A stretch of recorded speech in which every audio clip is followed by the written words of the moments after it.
What's up? What's up? Big Brain MMA 146. Let's make some money on Dana White Contender Series episode 6, shall we?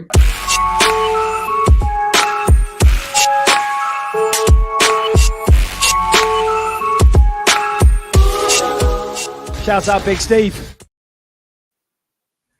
What's up, my friend? We did it. We did it last week. Profit. We said it would be profit, and profit there was. Mm-hmm. I only bet my old brother from another mother, Masala, and that's all I needed.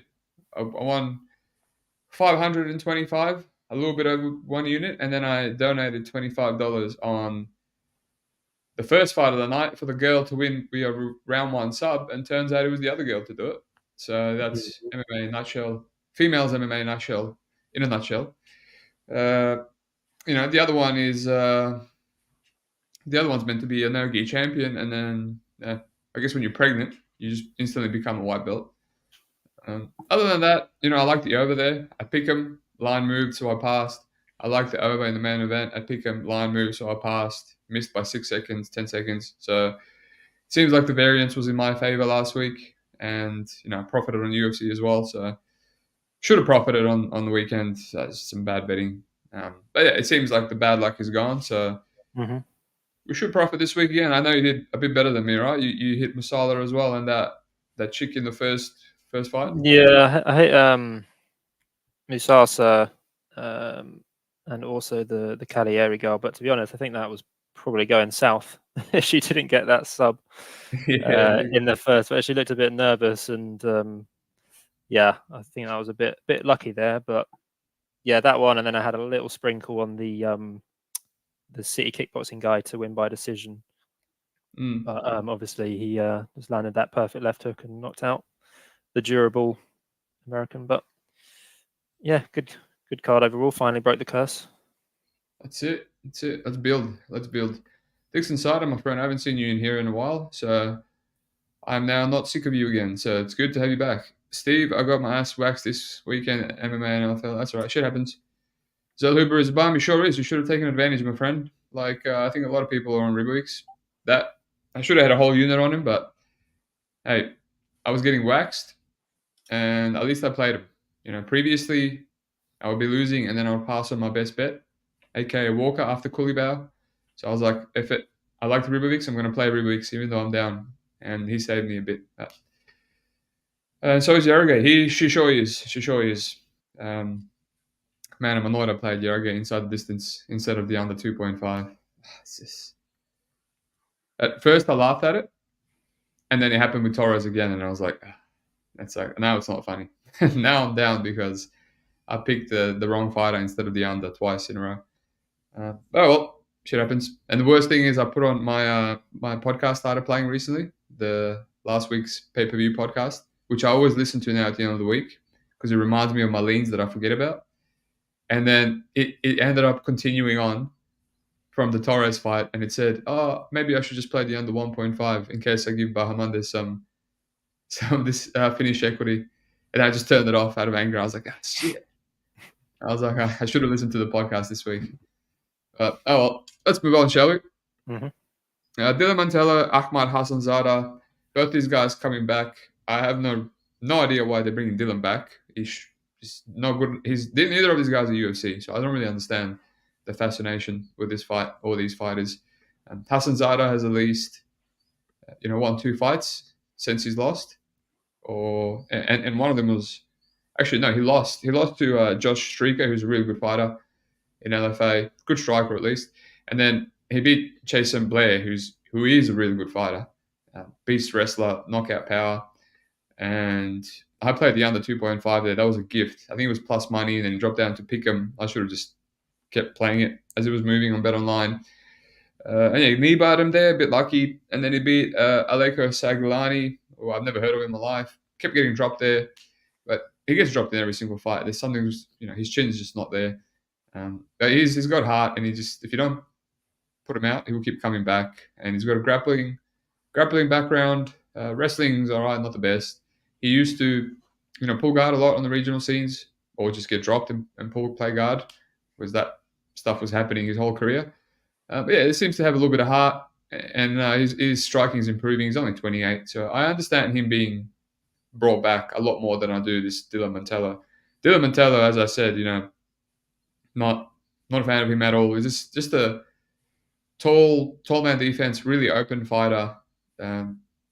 Surprised he hasn't been knocked out more. Surprised Archie Colgan. Archie Colgan just fought and beat Sosa on Bellator. Really good fighter, really well rounded, has a powerful right hand, and somehow couldn't knock out Dylan Mantello.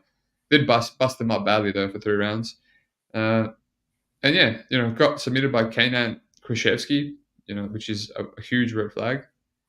And yeah, came back, beat Nate Williams, who's one of the worst to ever do it on the regional scene. His record is now 15-14.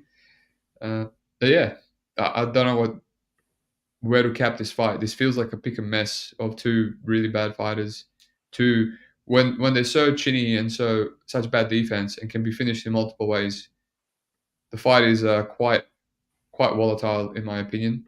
So I think Dylan is the favorite, which No, Hassanzada's the favourite. oh he is okay. That makes sense. Yeah, yeah, he's the favorite, and that makes sense, and I get it because I favor him. I favor his age and heart and improvements. Minus 200 and bet 365. No, thank you. No, thank you at all. 1 point under 1.5 plus money.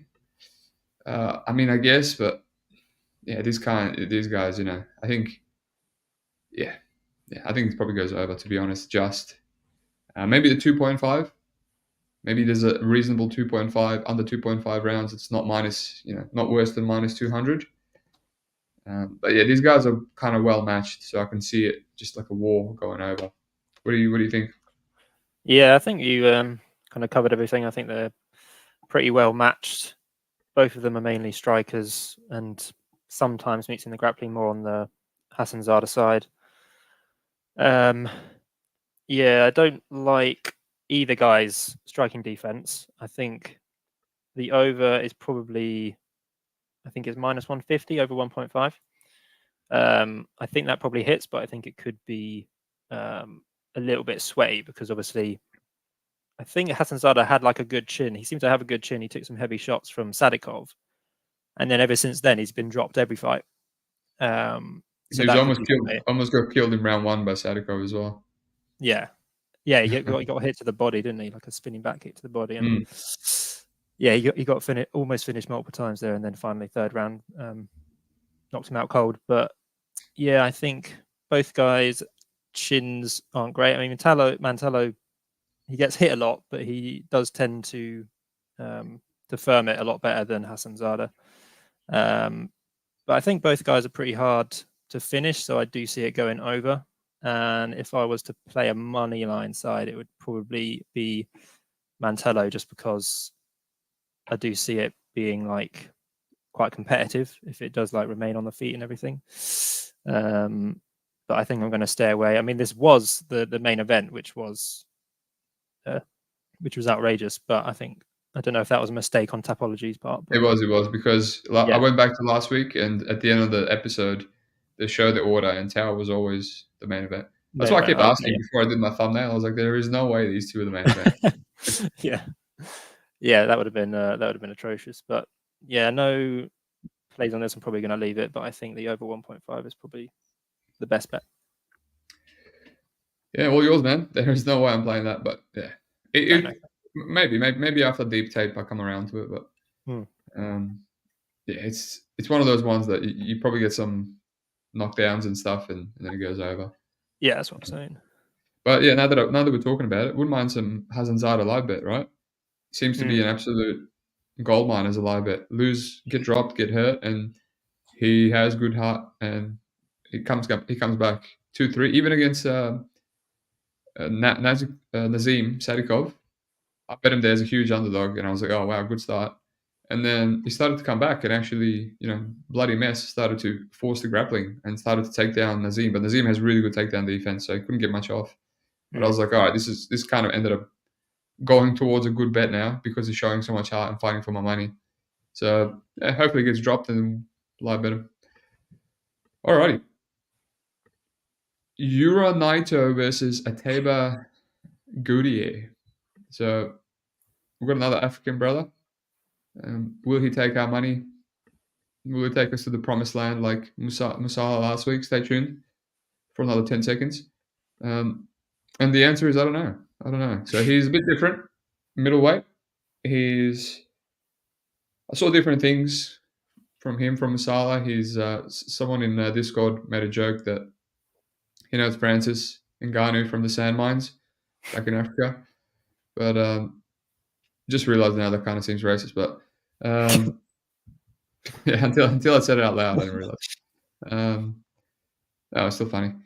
And yeah, I don't think so. I did a bit of a stalk on both these guys. Both these guys have an issue of absolutely fighting nobody and just running through them. Obviously, they both have decisions, and Yura Naito has an advantage by winning his one and only decision. It went long, and Ateba lost. It's his only loss in the career, and it's to an absolute bum. Glenn Williams, who looked 3 weight classes smaller and fat. It was a split decision. Well, he was young, man. He was what was that? 2 years and 1 month ago. So he was not even 20 years old. And, as a 19-year-old fighter, you got to expect so much improvement, especially as an African. So this guy, I looked at both their Instagrams just because the tape is so, what can you make out of the tape? They're running through people they should be running through. And yeah, definitely not from the sand mines, he's in Dubai in his early 20s, in his 19 years of age. So he's obviously got money, flying around. He's a combat sambo champion for Africa, and he's just sparking fools. He's wearing the gi like the old Fedor. He's just killing fools, and obviously he's a white belt. There's a photo of him with his white belt on. So that's the advantage for Saito. Saito is a wrestler, a grappler, and in 2018, I saw a post and it said, last wrestling match, decided to focus on MMA. So this guy only started MMA 2019. He's like, next year I'm starting MMA. So he said 14 years of wrestling, and you can see he's just taking everyone down. He also has power, big power. Some of the dudes that he's knocked out just hit him once on the feet and they went down. But all these Asians in Pancrase, they fight 50-year-old bums and cans and cab drivers, which we saw with Kola a few weeks ago in the main event. So hard to get anything from it. He's obviously taking him down with ease, and he's just smashing him, mauling him. So yeah, I don't really know what to make of this fight, man. Like, on one hand, the African is, he's young, he's got that. You see him at the face-offs, he's just night and day difference in terms of physique. And he's been at Manchester top team, so he's not training in Africa. He's at a good gym. I mean, some people will argue not a good gym. My friend is not bullish on that gym at all. But he's in Europe. He's in Europe. He's training with some decent fighters, and he's probably improving. And a couple of fights where we saw nothing from him. Just quick knockouts since the loss, and he has some good get-ups. He's gotten up from the people that have taken him down in a couple of these fights, and then he's knocked him out. So he's capable of it. He's obviously working on it. And last guy knocked out December 2, and then we haven't seen anything since 9 months, almost 10 months. So who knows? And on the other hand, Naito, he's got the wrestling background, and I can't find that decision win.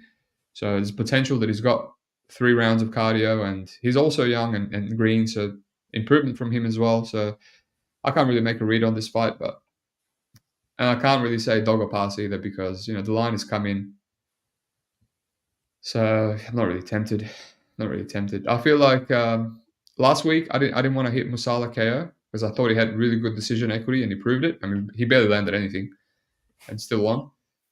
Whereas I feel like with Gautier, I think he's a more KO or bust because he's quite slow, and doesn't really have the volume or the speed of Musala. So I feel like he's going to be lumbering and possibly even gassed in the 3rd round if Naito is grappling him. So I don't like his decision equity as much. So yeah, not much I like on this fight, to be honest. What about you? Yeah, it's a tricky one for betting, to be honest, but it is as binary as you can get. Like, either Naito gets takedowns with ease, or Gautier gets around 1 or 2 knockout. I don't see him getting a late knockout. I think it would probably have to be early, because if it goes late, it's probably is probably going Nato's way. But yeah, they've both fought no one. I mean, obviously the guy that Gautier lost to, Glenn Williams, is real bad. He, even though that was like 2 years ago, Glenn Williams hasn't had another pro fight. He just kind of beat this African machine and then retired on a win.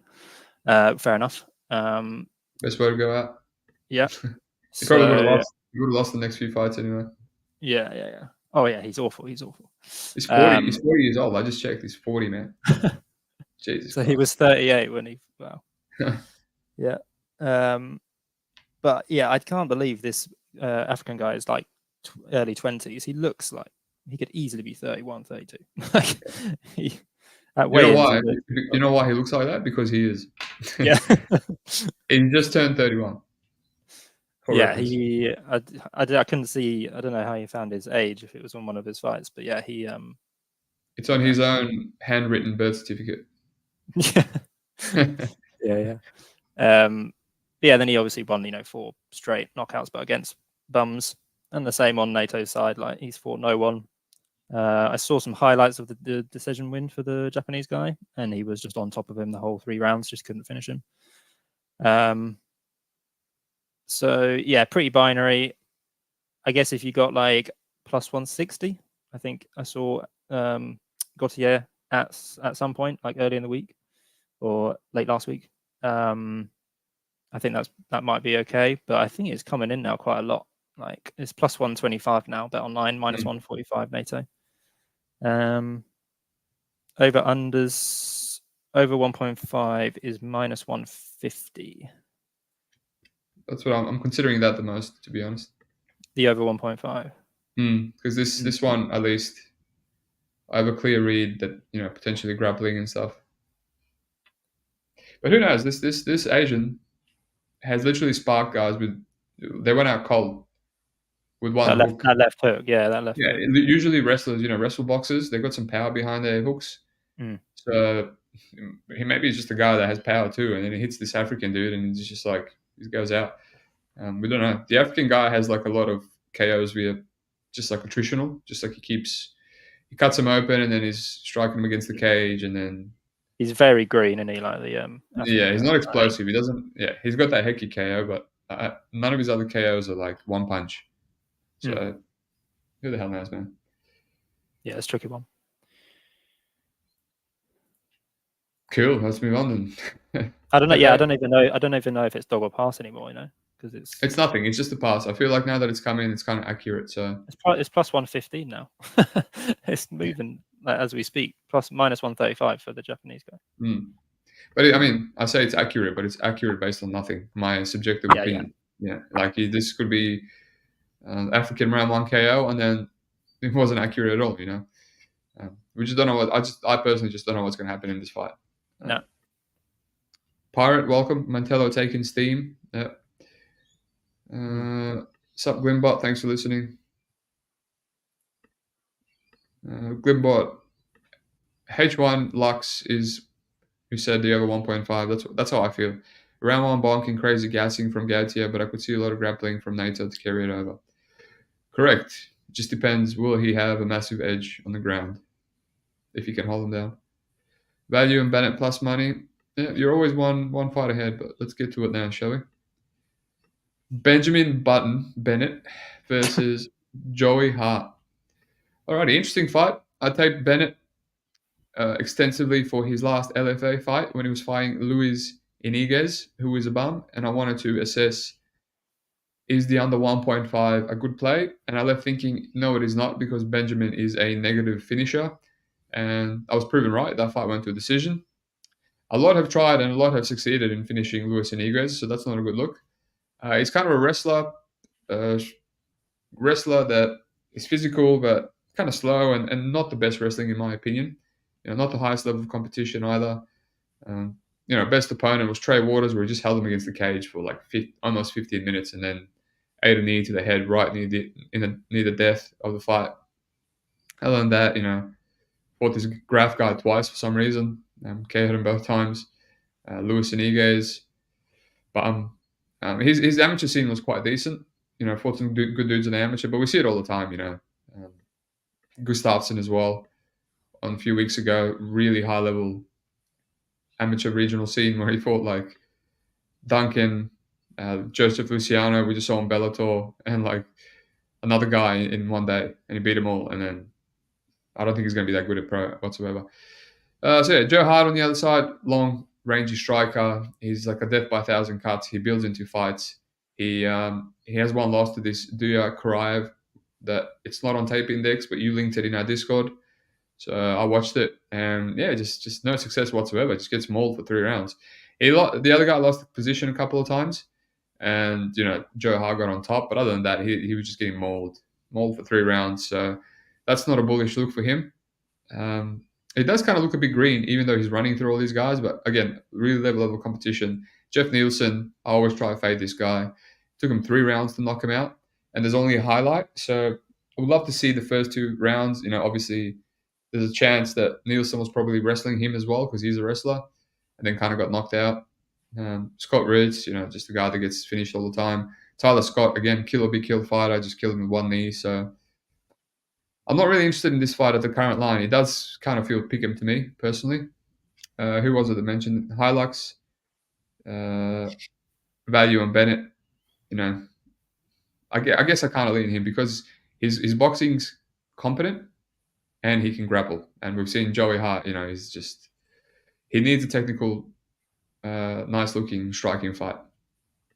But yeah, it's I feel like there's not enough meat on the bone. Like if Joey Hart can get up and if there's an extensive striking minutes on the feet, then just kind of evens out. Because I don't really like Bennett. Like I said, competent, but I don't really like his striking that much. Hart looks like a giant, less athletic Talbot. He looks like it, but yeah, he fights nothing like it. Hart round 2, 3, maybe potentially could be another live bet. Over 1.5 is juiced past -200, which I agree with. I think I would rather play the over 2.5. I feel like we're going to get 2.5 at Pick'em, and that's kind of where I'm leaning. But a little bit scary because just how good is Hart's finishing upside? That's all I got. What about you? Yeah, so I actually have a bet on this fight. You got Bennett. No, I played Joey Hart at -115. Wow, you got the best one as well.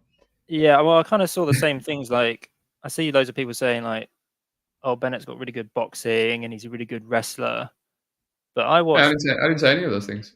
No, I'm saying I've saw people say it. Like I've seen people. The squares. I get you. And I'm like, I watched most of his pro career, and I didn't see any. I didn't see any of that. He kind of, for a wrestler, he seems to struggle to get the fight to the ground a bit. And like after the first round, he very rarely hits takedowns. It's a lot of like cage pushing and everything. So I think obviously at range, I favor Joey Hart. He's taller, dynamic striker. He's kind of, he's got that Talbot vibe, but he's obviously not as good. He's got nice shot selection and everything. What I do like about him is he's got nice like knees and elbows in the clinch. So I think if they're against the cage, which Bennett likes to do a lot, I think he's going to be getting hit with hard knees, hard elbows. So yeah, I just think Hart's going to probably be doing the more damage. Like Bennett doesn't have a lot of power in his shots, even though he does have a couple of KOs and everything. Obviously, competition-wise, much better on the Bennett side, much more experienced. Joey Hart hasn't really fought anyone, but this Kuraev dude obviously beat him 30-27. But I think this guy's a little bit of a beast. Like I think he's 1-1 still. He hasn't had another fight since he fought Joey Hart. I mean, it's only been just over a year, but he hasn't had another fight since. But he looked pretty good. I think he's a lot better than Bennett in like pure wrestling, and obviously that was all that fight was. So yeah, I kind of just favor Hart. I wouldn't, -115. Maybe that wasn't a great, bet. But we'll see how it plays out. Fuck it. That's right. Not going back now. Nope. Well, there is, but yeah. If you feel good about it, you feel good about it. I feel like I would have to dig in some deeper, even though I pretty much watched all of Hart's fights, including the one that's not available. So, but it's a lot of them are like highlights. That's the thing with Contender. A lot of these are just fill in the blanks, and I would say I'm pretty good at Contender. I mean, look at my money line plays. So we'll see. After a bit more tape, I'll come up, make a decision, see if I'll be tailing you or fading you, my friend. I did forget to mention that. You're right. That guy that beat him, I went on his record and lost once to a 7-2 guy in his debut. Got submitted by him. So it's like cool. It's a rough pro debut as an 0-0 guy. And then he just came back 5 years later and beat Hart. So it could really be a good fighter. There's nothing there. Big Bird, did you watch the Ritz fight, Steve? No, I didn't. I can't. I don't have an account for that rubbish. I used to pay for everything back in the day, but yeah. Now, yeah. Thank you very much. Now, I pick and choose. I don't think that fight's going to sway me, or you know what I mean. So it's like save my money.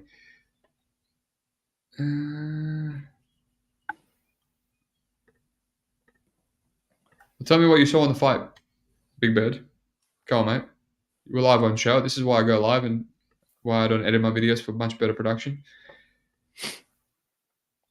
Is the stream live? Big fan here. Oh, yeah, Pepe. Hoping to get a free unit on Tuesday. I'll tell you. Last week you asked me, and I said I will have a play, and that player was Musala. We decided on air, so that won't be happening tonight.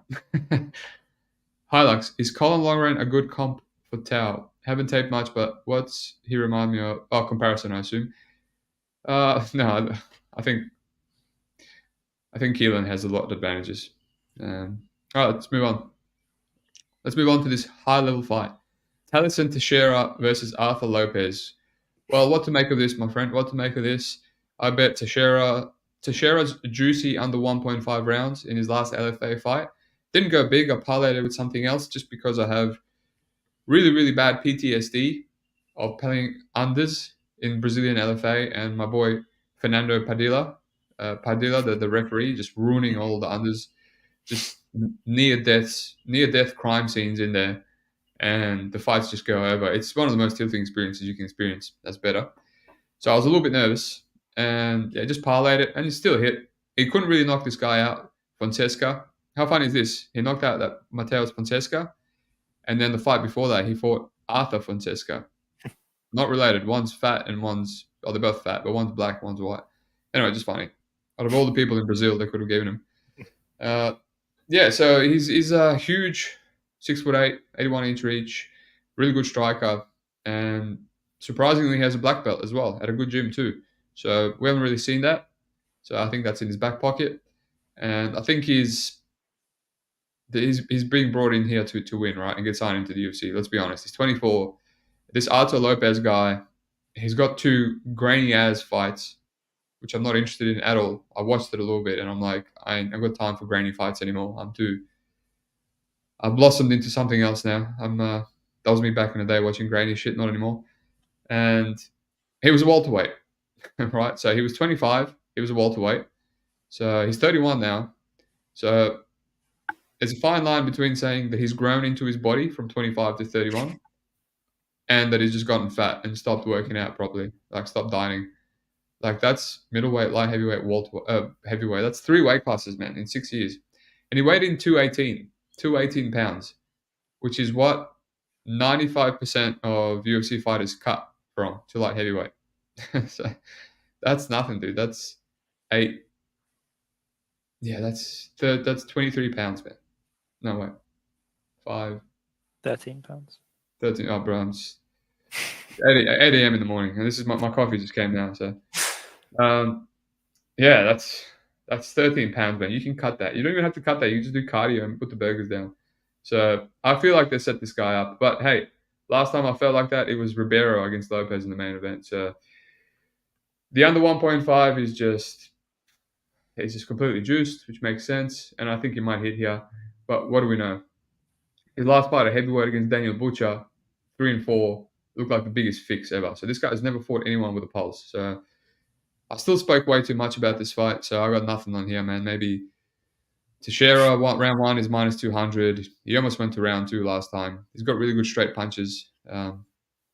his submission maybe as a black belt. Who knows? Play contrarian. But that's nothing. Nothing on this fight. Happy for you to save some time since I didn't. Yeah, I mean, nothing to add. The only thing I will say is that I'm very sad that he changed his nickname from Arthur John Jones Lopez to Arthur Demolidor Lopez, because I would have loved to hear them announce him as Arthur John Jones Lopez.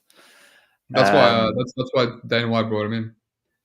Yeah, that's all you need to do. You just need to have a. He got Dana White's attention. Did you hear the preview for it? No. When Dana White introduced him, he said if Arthur Lopez goes into the room with 10 other guys, he comes out every single time. And then someone in the earpiece, someone's like, it's not John Jones, it's some Brazilian guy. And he's like, oh, edit it out. Yeah. Edit it out. Yeah, so he's been brought in here to get finished. There's a 40-pound difference. He's coming up. He's 218. He's a light heavyweight that doesn't want to cut. Coming up against a 6'8", 259-pound behemoth, who's rangy. I don't know about the round one for him. We were discussing it before the pod. He's quite patient and he knocks people out with jab and straight punches and stuff. Like he's not a brawler. He's very patient. So it could. But he does seem to have the touch of death. Yeah. If he catches him on the end of his punches, like this guy's going down for sure. Nothing to add. It's a squash match. No interest. Just gonna watch this guy get knocked out. Hopefully. Yeah. If he doesn't get knocked out, then it's typical Dana White Contender Series. I don't know. I'm thinking maybe do I jump on it now? The curse seems to be broken. The one round one? I don't know. The missing under 1.5s that have value by the worst tilting moments. I don't think I haven't hit one yet. So, hit a money line and then definitely didn't hit it last week's UFC. I actually lost them, but then I won different ways. And what happened yesterday? Oh, well, the Torres one hit. But of course, I wasn't on him. So, all right. Main event.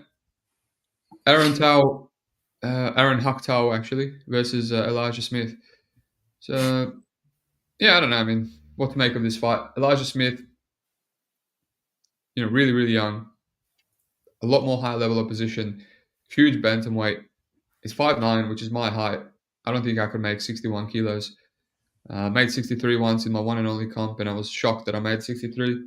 I'll be another 2 kilos after that. And he's quite muscular. He's not skinny, that's for sure. He's not like Chase Hooper. Good wrestling. Seems to have okay striking. He likes a technical fight. I came across his Reyes Cortez fight for the second time.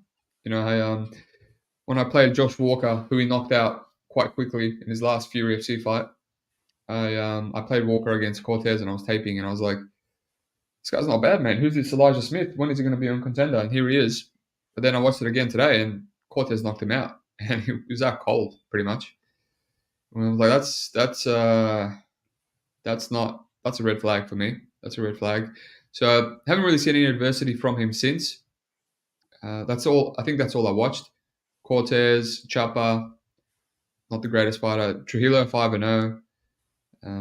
Next, not the greatest fighter. So I watched 5 fights. Maybe I watch some more, but maybe you can fill me in on the chin.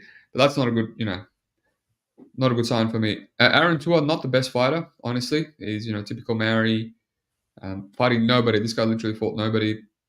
Best guy, probably Paul Loga. In his second last fight, you'll see Paul Loga on every single good Australian fighter's highlight reel. On Erceg, on Haddon, on literally, he's there. He's there losing by KO to everyone. And even Shannon Ross beat Paul Loga. So there you go. Didn't knock him out though, so it just tells you how bad Shannon Ross is. So but he's a wild man. I saw his record. I saw a bunch of KOs, and I'm like, this guy must be a good striker. He's a city kickboxing, and he's not. Spoiler alert, he's not good at all. He just kind of mixes his MMA styles. He's a wild man. He grapples a lot and just gets his KOs in transition. Really good knees in the clinch. Throws elbows, good ground and pound. I guess he just breaks people. So I have no doubt that he has power. He's really stocky, explosive guy. So he's going to be at a technique disadvantage here against Smith. Smith, as I said, is going to want a technical fight. Not much grappling from Tao, like on the defensive side. Surely Smith has a grappling advantage, you would assume. But I have this sneaky feeling that if Smith can't get his game off, Tao might be able to impose, his physicality on him, maybe some power, and just kind of maybe break him. I think his path is breaking him later on, or maybe catching him. But yeah, he needs to close the distance. He needs to not get grapple left, not need to get outstruck on the outside. Josh Walker, he's quite chinny, so Smith knocking him out doesn't mean much to me. But yeah, it's. I'm not rushing to play Smith at minus 200. Aaron Tao, people are saying that he has that he's a big crap. But I see a little bit of aura about him. I feel a bit of aura, bit of cringiness, cringy aura. What do you say? Yeah, he's got the big face tattoo, isn't he? No, it's actually, you have to pay close attention, right? That's actually detailed facial hair that his barber did. Yeah, he's got to keep on top This is why if you join the Big Brain MMA Discord for $50 a month, this is the kind of attention to detail that you're going to get. So yeah, it's actually just his beard. So go on. Yeah, so I watched both guys today. Speechless. I left you speechless. And how do you come back with that? But no, I watched both guys today. I kind of agree with the line. I wasn't really impressed by this Aaron Tao guy. He's fought pretty bad people. He was losing to Loga. Is it Loga? Yeah. He was losing to Loga until he hit that nice knee in the clinch and kind of knocked him down and then finished him.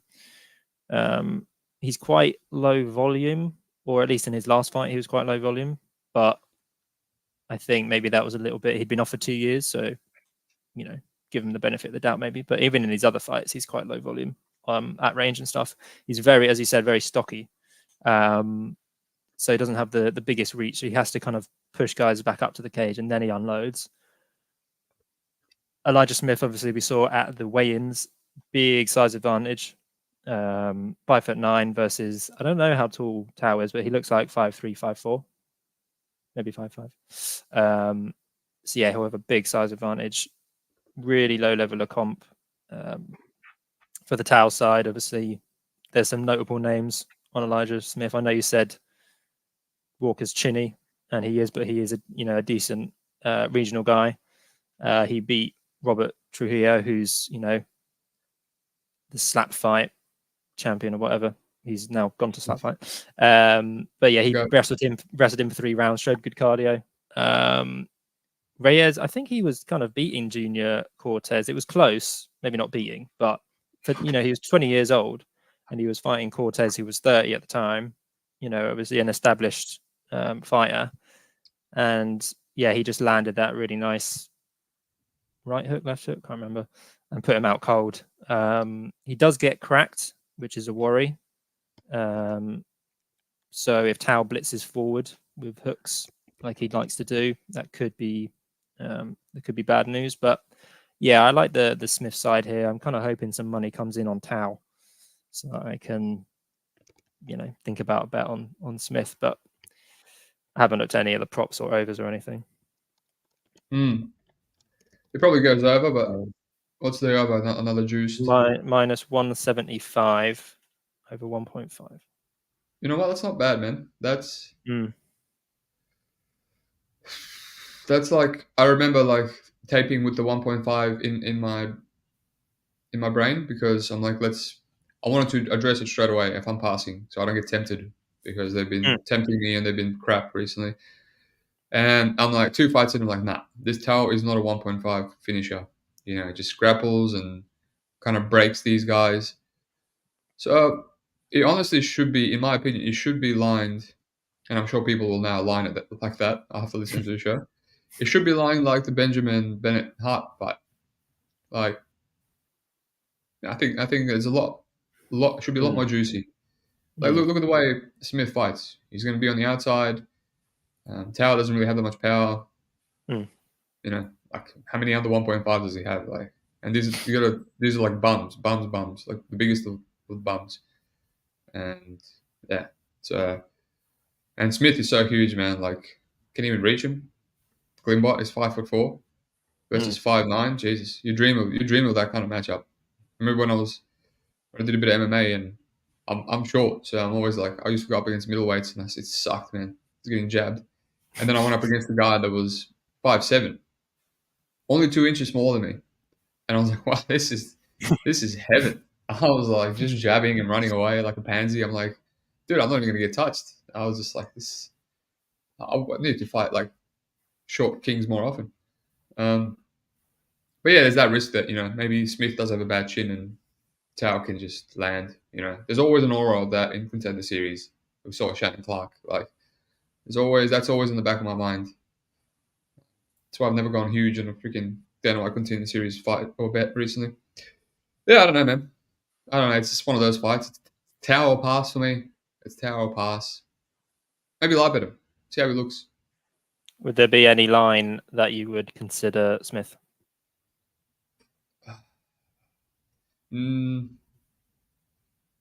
because it's always going to be a minus money line, right?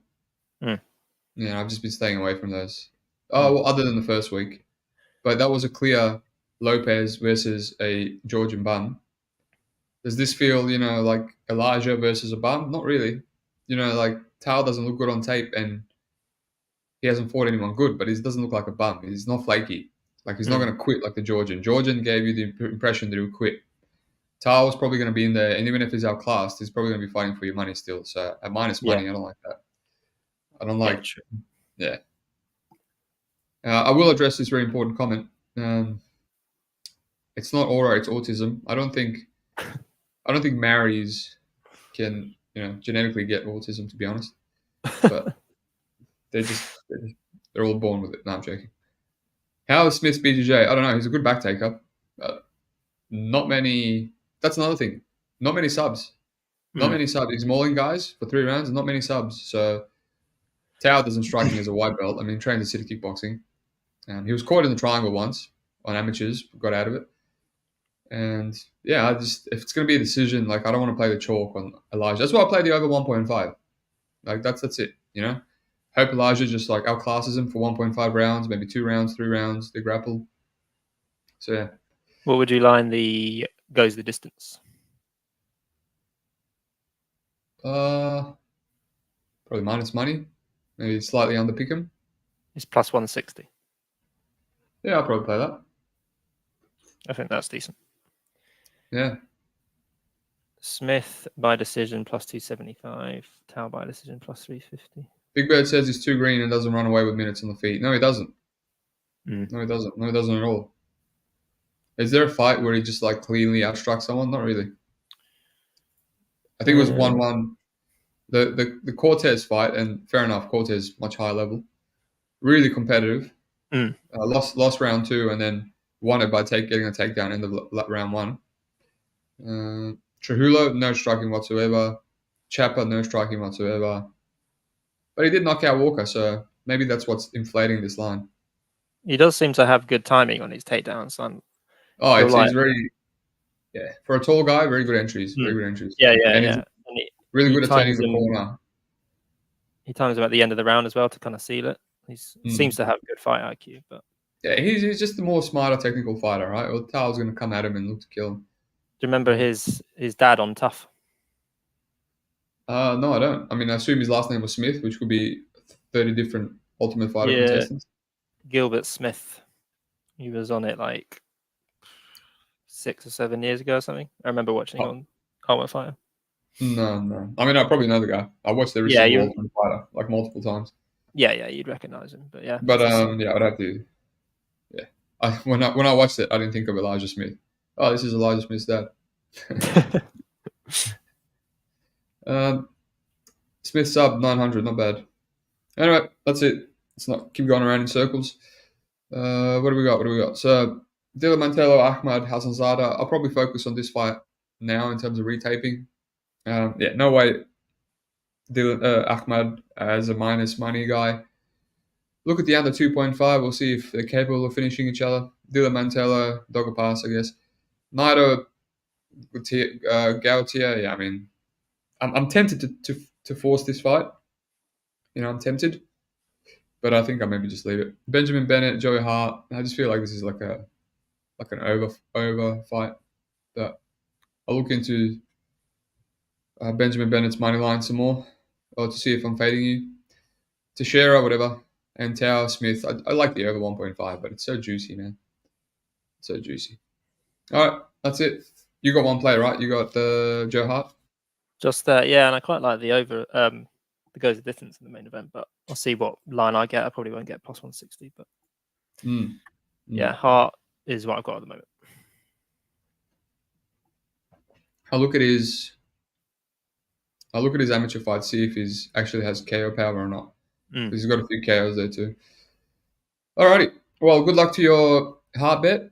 If I end up on the Bennett side, then I'll take it back, and I hope you lose.